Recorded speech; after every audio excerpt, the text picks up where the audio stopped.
రాఖీ పౌర్ణమి శుభాకాంక్షలు అండి అందరికీ. రాఖీ పౌర్ణమి అంటే చాలా విశిష్టతో కూడుకున్న ఒక పండుగ. ఎందుకంటే సంవత్సరానికి ఒకసారి వస్తుంది. రాఖీ అనేది ఒక అన్న, ఒక చెల్లి, ఒక అక్క, ఒక తమ్ముడికి సంబంధించిన ఒక పండుగ అండి ఇది.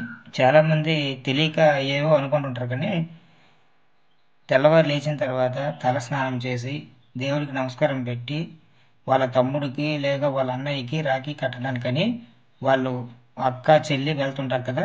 వాళ్ళు వెళ్ళేటప్పుడు ఈ రాఖీ కట్టేటప్పుడు వాళ్ళు అనుకునేది ఏంటంటే, మా అన్న లేదా మా తమ్ముడు నిండు నూరేళ్ళు ఆయుర ఆరోగ్యాలతో చాలా సుఖ సంతోషాలతో మంచిగా ఉండాలని మనస్ఫూర్తిగా కోరుకొని మనకి కట్టేది ఈ రక్షాబంధనం అన్నమాట కదా. చాలామంది ఏమనుకుంటారంటే రాఖీ పౌర్ణమి వచ్చింది అమ్మాయిలందరికీ అంటే ఆడవాళ్ళందరికీ కొంచెం పండగ లాంటిది అని అనుకుంటారు. అంటే ఏంటి, డబ్బులు ఇవ్వాలి తీసుకుంటారని ఇలా రకరకాల ఉద్దేశాలతో.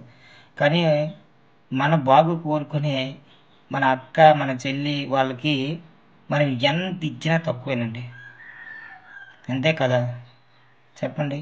మనం మంచి కోరుకొని మనం నిండు నూరేళ్ళు ఆరోగ్యాలతో ఆయుస్తో ఉండాలని కోరుకునే మన అక్క చెల్లికి మనం డబ్బులతో విలువకి వెలకట్టగలమా? చెప్పండి. అందరూ బాగుండాలని, మనం బాగుండాలని మన మనస్ఫూర్తిగా వాళ్ళ ఇంటిల నుండి ఎక్కడెక్కడో మనం ఉన్నా వాళ్ళు మన ఇంటికి వచ్చి మనకి రాఖీ కట్టి వాళ్ళు మంచి మనసుతో దీవించి వెళ్తారు. అలాంటి వాళ్ళకి మనం డబ్బులతో వెలకట్టగలమా? ఎంత ఇచ్చినా తక్కువేనండి. అందరికీ నమస్తే. రాఖీ పౌర్ణమి శుభాకాంక్షలు.